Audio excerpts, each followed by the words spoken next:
Well, I am so honored to be sitting next to author Regina Jennings. Hi. Regina, hi. Hi. Thanks for being here. Well, thank you for having me. Absolutely. So we kind of always start these interviews by having you tell us a little bit about yourself. Well, I'm Regina Jennings. I write historical romance, and I live in Oklahoma. I'm the mother of 4 kids, and I've homeschooled for 21 years. So that's a long time. It's a long time. You know, people say, oh, I've taught 2nd grade math and I'm like, yeah, I taught that for 4 years. And I taught 3rd grade math for 4 years, and I've taught 10th grade math for 4 years. But, and my husband and I, we really like to travel, and we live in a smaller town with a lot of family. Nice. Yeah. Oh, I like small towns. Yes. So, all right, I really liked part of your bio on your website, so I'm going to read it here. After a particularly stressful day of parenting, Regina Jennings decided to create a fantasy world that didn't involve potty training or stain removal, and thus began her career as a historical romance writer. And I'm like, yes, this is why I read. This is to escape. Right.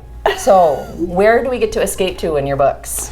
Well, my heroines still deal with some of the things that modern day women deal with, like ornery family and difficult situations and all that. But the nice thing about the books is that it gets solved. You know, everything's done and you say, oh, good, that trouble's over, whereas laundry is never finished.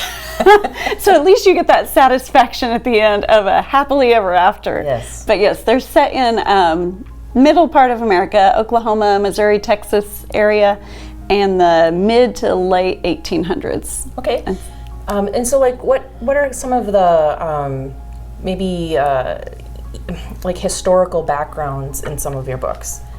Well, I've done the cattle trails. I've done a series set at Fort Reno, which was a fort on the Cheyenne and Arapaho Reservation in Oklahoma.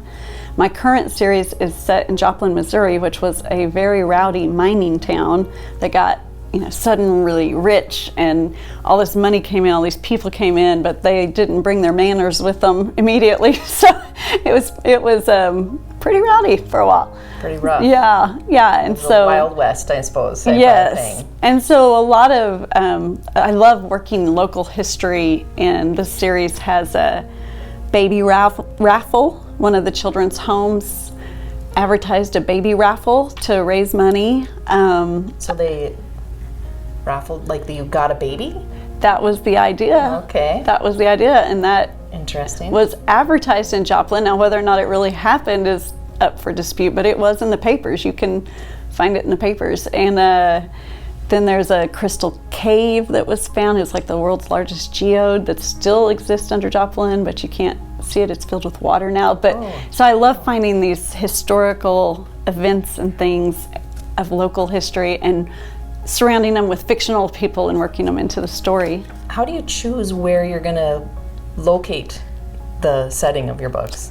I look for those stories are what draw me. Like when you find a town like Joplin or the fort that has a very colorful past, and you can start imagining that there would be very exciting things happening there, then that gives me the green light, like we could make something happen in this town.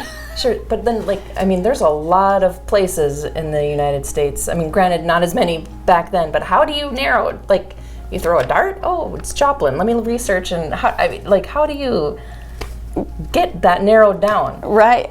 Well, for one thing, I stay in my region. Right. Oh, that's right. You did say that. So it's kind of the middle part of America for now. And it's just what catches my fancy. One of my favorite things to do is to get old nonfiction history books and to read them. I'll get them at library sales, or, I've had some books I've picked up for a quarter that started a whole novel because of just one little paragraph in them. And so it's just where you go. I guess that's a prayer too, right? You're reading it going, okay, what's the best place to go with this? Sure. Mm-hmm. So what do you hope your readers, get out of your characters or your stories, or kind of a life lesson, or,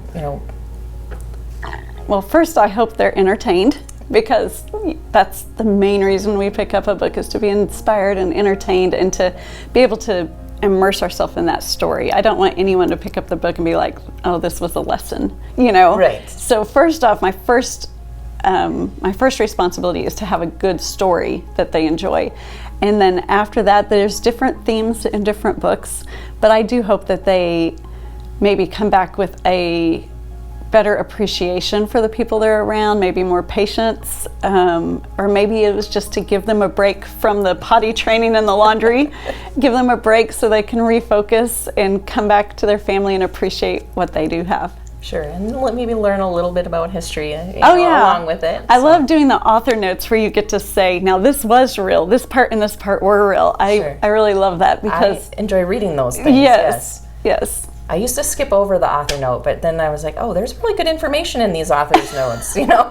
Then you can pat yourself on the back that you did learn some history, and you may not have known it, but you did. Yes. Yeah. Super. Well, thank you so much for joining me here. And thanks for having me. Sharing your books and your, just how you research, and I appreciate it. Thank you for having me. I enjoyed it.